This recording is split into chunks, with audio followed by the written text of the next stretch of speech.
नमस्कार दोस्तों। ज्योग्राफी में काफ़ी इंपॉर्टेंट क्वेश्चन आते हैं, स्पेशली इंडियन ज्योग्राफी से काफ़ी कुछ आता है। तो इंडियन ज्योग्राफी का कुछ बेसिक्स जो है एग्जाम में आते हैं। एक दो क्वेश्चन तो परमानेंटली आते ही आते हैं। ठीक है, तो इसमें हम देख लेते हैं कि क्या क्या चीज़ें हैं, इंडिया की स्थिति कहाँ पर है वर्ल्ड लेवल पे। तो ये देख लेते हैं पहले। चलिए शुरू करते हैं। भारत एक दृष्टि में हम देख लेते हैं कि भारत की भौगोलिक स्थिति कहाँ है। ठीक है, भारत जो है आपका उत्तरी गोलार्ध में अवस्थित है, जिसका अक्षांशीय विस्तार जो है वो 8 डिग्री से 4 मिनट उत्तरी अक्षांश और 37 डिग्री से 6 मिनट उत्तरी अक्षांश में है। ठीक है, ये उसका उत्तरी अक्षांश का विस्तार है। चलिए हम इसको मैप में देख लेते हैं पहले। आपको जिस तरीके से पता लग रहा, देखिए कि ये आप ऊपर की साइड में देखेंगे तो ये देखिए, ये लॉन्गिट्यूड हुआ, और उत्तरी अक्षांश में आप देखेंगे तो ये देखिए यहां से यहां तक इसका विस्तार है। हम आपको दिखा देते हैं। ये हो गया 37 डिग्री 6 मिनट नॉर्थ लेटीट्यूड आगे की साइड में। ठीक है, और इसका एक्सटेंड नीचे की साइड में देखेंगे, ये देखिए साउथ में इतना है। ठीक है, तो इसका लैटिट्यूड और लॉन्गिट्यूडनल एक्सटेंड इतना है। ठीक है, यहां से लेके यहां तक इसका एक्सटेंड है। अब विस्तार है, ठीक है, वो कहां से कहां तक है? वो है 68 डिग्री। ठीक है, 68 डिग्री पूर्वी देशांतर, 68 डिग्री और 7 मिनट, और 97 डिग्री 25 मिनट जो है वो पूर्वी देशांतर। ठीक है, यहां तक इसका विस्तार है। ये स्थित है वर्ल्ड में इसकी। ठीक है, ये पोजीशन है इंडिया की। अगला है मानक समय। तो मानक समय जो है इंडिया का, वो कहां से लिया जाता है? वो लिया जाता है मानक समय इलाहाबाद से, इलाहाबाद के मिर्जापुर से।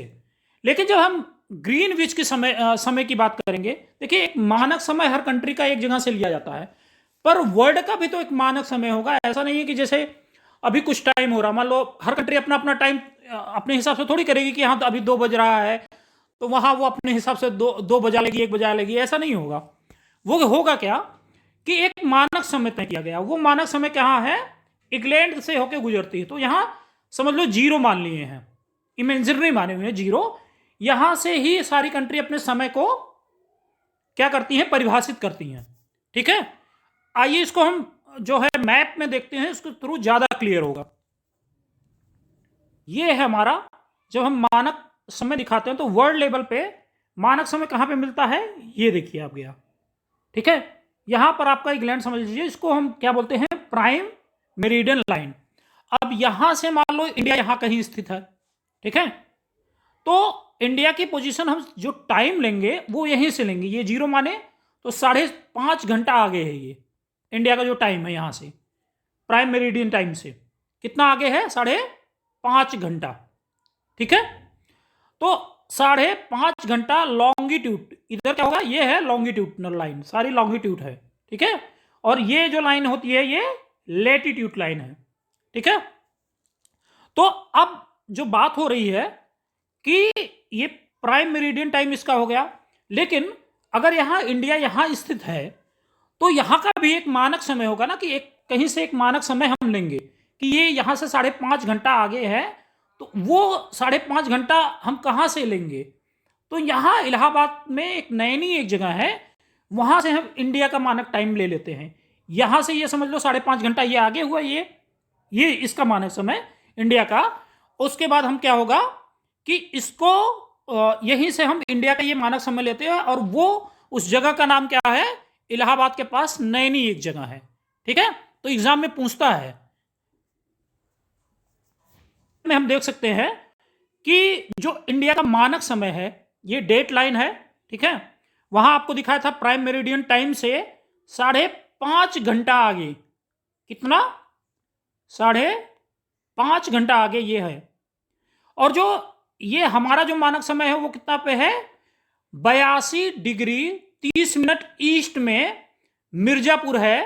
ठीक है, एक हमारी लाइन कहां कहां से गुजर रही है, देख रहे हैं मिर्जापुर, इलाहाबाद के नैनी, यहां से होकर हमारी जो यहाँ डेट लाइन है इंडिया की, वो होके गुजर रही है। तो ये होके ये गुजरती, कभी कभी पूछा जाता है कहां से गुजर रही है। ठीक है, तो ये है मिर्जापुर, और इलाहाबाद के यहाँ नैनी से भी होके गुजरती है।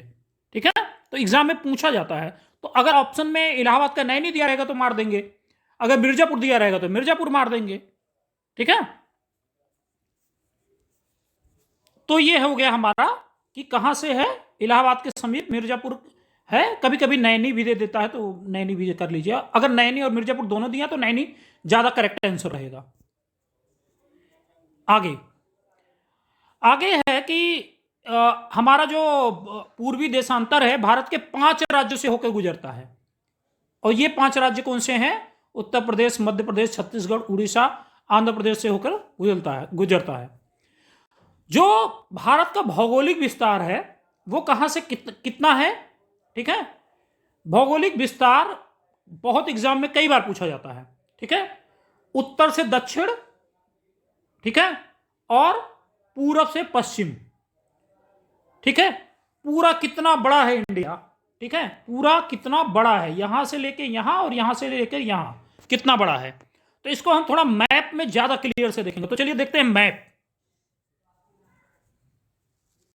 में क्या क्लियर दिखा रहा है कि यहां से यहां मैंने बताया पहले 2933 किलोमीटर है। कितना है? 2933। जो पूरब से लेके पश्चिम तक की दूरी है 2933, 2933। ठीक है, और उत्तर से दक्षिण कितना है? उत्तर से दक्षिण देखिए, अगर आप इमेजिन भी कीजिए तो उत्तर से दक्षिण ज्यादा लंबा होता है, ज्यादा नहीं है, मतलब कंपेयर में इससे ज्यादा है। ठीक है, तो उत्तर से जो दक्षिण है उसकी लंबाई कितनी है? उसकी लंबाई है, ये देखिए, 3214 किलोमीटर। ठीक है, इसको आपको याद रखना है, 3214 किलोमीटर ऐसे है, और पूरब से पश्चिम कितना है? 2933 किलोमीटर। ठीक है, तो ये दोनों चीजें आप याद रखिए। तो ये सीमा है, जो लैंड एरिया है वो लगभग 15,106 किलोमीटर है। ये पॉइंट गलती से लगा हुआ है, 15,106 किलोमीटर। ठीक है, जलीय सीमा 7,516। तो अप्रोक्सीमेटली पॉइंट छोड़ दीजिए, इतना कोई इतना डेप्थ में इतना एक्यूरेट किसी एग्जाम में नहीं पूछता है। 7,516। ठीक है, प्रादेशिक जलीय सीमा इंडिया की 12 नॉटिकल माइल तक हम मानते हैं कि इंडिया की जो लैंड है उससे 12 नॉटिकल माइल तक इंडिया का कब्जा है। ठीक है, उसमें कोई भी कंट्री आ नहीं सकती है। जबकि 200 नॉटिकल माइल तक इंडिया कुछ भी एक्सप्लोर कर सकता है, कि मतलब कुछ भी एक्सप्लोर, मतलब जैसे ऑयल की खोज हुई, बाकी चीजें खोज हुई, हम 200 नॉटिकल माइल तक वो कर सकते हैं। ठीक है, जो क्षेत्रफल है वो इंडिया का लगभग कितना है? 32,000। ये भी पॉइंट गलत लग गया है, यहां लगना चाहिए था। ठीक है, तो इतने किलोमीटर है। और विश्व का कुल क्षेत्रफल प्रतिशत इंडिया में कितना है? जो टोटल वर्ल्ड में जितनी जमीन है, ठीक है, लैंड, पूरे वर्ल्ड की लैंड का 2.5%, 2.4% इंडिया के पास है।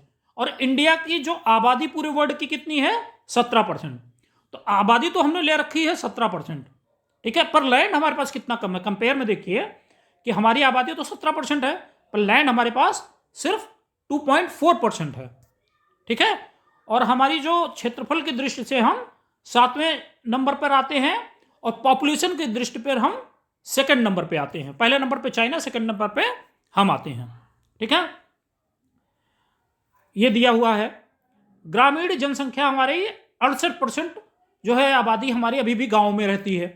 ठीक है, पहले तो 70-75% रहती थी, इसका मतलब शहरीकरण तेज हो रहा है। ठीक है, और शहरी में लगभग 31% लोग यहां पे क्या रहते हैं? शहर में रहते हैं। कुल साक्षरता हमारे यहां कितनी है? 74% है।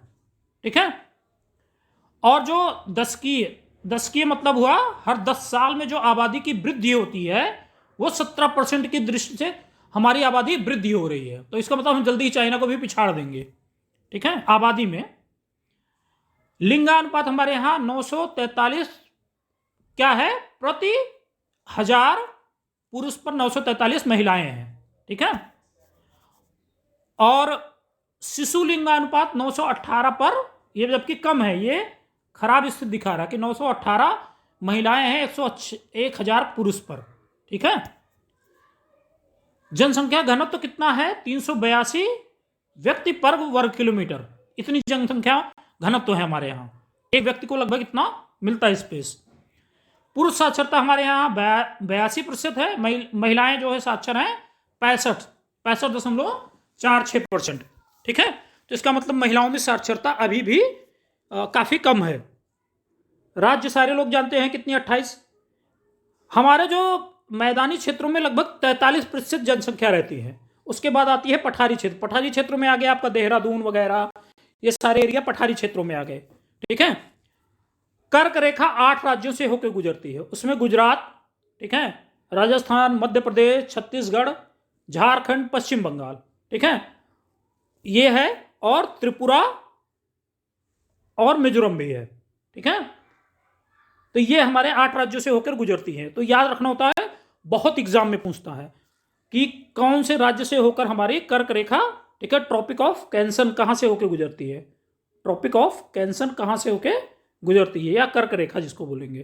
ठीक है, ये कहां से होकर गुजरती है, तो ये होकर गुजरती है 8 राज्यों से। गुजरात, तो इसको कुछ ऐसे बना लीजिए जैसे गुजरात, ठीक है, राजस्थान, मध्य प्रदेश, ठीक है, GRM तो गरम इसको बोल दीजिए। ठीक है, बीच में C हो गया, झारखंड और वेस्ट बंगाल। ठीक है, गरम जू कर लीजिए, JW जू, गरम जू। ठीक है, त्रिपुरा, और फिर वो लास्ट में ये भी याद कर लीजिए त्रिपुरा और मिजोरम। या अपने हिसाब से आप भी बना लीजिए, थोड़ा फनी से जो याद रहे आपको। अंतर्राष्ट्रीय जो केंद्र शासित प्रदेशों की सीमाएं हैं, संलग्न राज्य 18 हैं। हमारे पास बड़े बंदरगाह 13 हैं, और राष्ट्रीय गान के रचयिता रविन्द्रनाथ टैगोर जी हैं। राष्ट्रीय गीत हमारा वंदे मातरम है, और इसके रचयिता बंकिम चंद्र चटर्जी जी हैं। हमारी राजकीय भाषा हिंदी है, राष्ट्रीय भाषा नहीं है, राजकीय भाषा है, ये याद रखना, नहीं तो राष्ट्रीय गलती से आ जाए एग्जाम में। राष्ट्रीय कोई भाषा नहीं हमारी है। और राष्ट्रीय लिपि हमारी देवनागरी लिपि है। ठीक है, राष्ट्रीय जलीय जीव हमारा गंगा डॉल्फिन, जिसका साइंटिफिक नेम है प्लेटिनिस्टिका गैंगडिटिका। सत्यमेव जयते हम कहाँ से लिए हैं, मुंडको उपनिषद से।